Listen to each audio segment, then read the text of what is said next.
E estando Jesus um dia às margens do lago de Genezaré, o povo se comprimia ao redor dele para ouvir a palavra de Deus. Vendo duas barcas estacionadas à beira do lago, pois os pescadores haviam descido delas para consertar as redes, subiu a uma delas, a barca de Simão, e pediu-lhe que afastasse um pouco e, sentado, ensinava o povo de dentro da barca. Jesus sobe no barco para não ser comprimido, né, pelo povo. A água faz ali meio que uma barreira entre ele e o povo. Mas também, quem já teve a experiência de ir pescar ou acampar à beira de um lago, deve ter percebido o quanto a água ajuda na propagação do som, né? Como o som se propaga. Por exemplo, se tiver uma pessoa de um lado do lago e outra do outro lado, e aquela do outro lado falar, desse lado escuta. É interessante como a água se propaga. Então, Jesus aqui na sua sabedoria humana, entendia um pouco de física também, e aí pediu para subir na barca.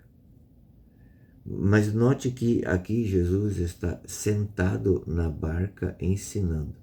Jesus está na cátedra de Pedro. A barca de Jesus é a igreja. E Jesus sentado, ele está ensinando como o Papa ensina na cátedra. O padre também tem a cátedra na missa, né? Aquela cadeira. E o bispo, ele ensina sentado, porque Jesus ensinava sentado.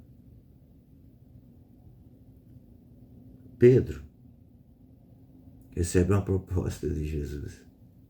Jesus, depois de ensinar, veja, primeiro Jesus faz muitos milagres, depois ele ensina a sua doutrina, agora chegou a hora de Jesus fazer milagres de novo. Então, Jesus desafia Pedro. Pedro, avança para águas mais profundas.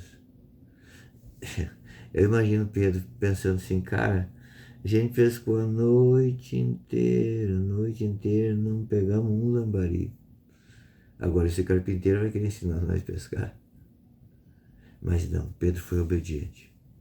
Senhor, por causa da tua palavra, ou também sobre a tua palavra, eu vou. E ele foi. E pegaram muitos peixes, foi uma pesca milagrosa. Encheu não só a barca dele, mas a outra barca também. Humanamente era impossível que acontecesse aquilo. Pedro, melhor dizendo, reconheceu que Jesus era o Filho de Deus. Então volta, né, e se põe aos pés de Jesus, dizendo, retira-te de mim, Senhor. Primeiro fez um ato de fé, dizendo que Jesus era Senhor e que ele não era digno de estar na presença dele.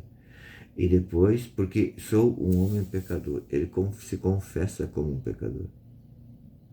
E o sentido espiritual desse avanço para águas mais profundas é justamente para que nós possamos fazer um exame de consciência também mais profundo. Porque nós mesmos vamos escondendo de nós mesmos, né, muitos pecados, muitas coisas. E Santa Teresa d'Ávila já nos ensinava que para fazer uma grande edificação tem que fazer uma base muito profunda. O edifício tanto sobe para baixo como para cima. E é necessário que nós entremos nos porões da nossa alma para ver, né, todos aqueles pecados que nós mesmos escondemos em nós mesmos. Parece redundância, mas é verdade. E Pedro vai, então reconhece. Jesus fala para ele, não tenha medo. De agora em diante você vai ser pescador de homens.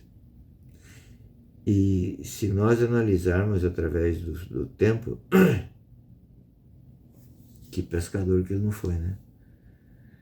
Olha o que começou com Jesus, com 12 apóstolos, né, lá na Galileia, e por onde tem se espalhado tudo isso. Você não sabe até onde você vai, até onde você iria se você deixasse de atrapalhar Deus. Se você entrasse na barca de Pedro e realmente lançasse as redes, fosse mais profundo para lançar as redes. Faça isso. Deus te abençoe. Boa pescaria.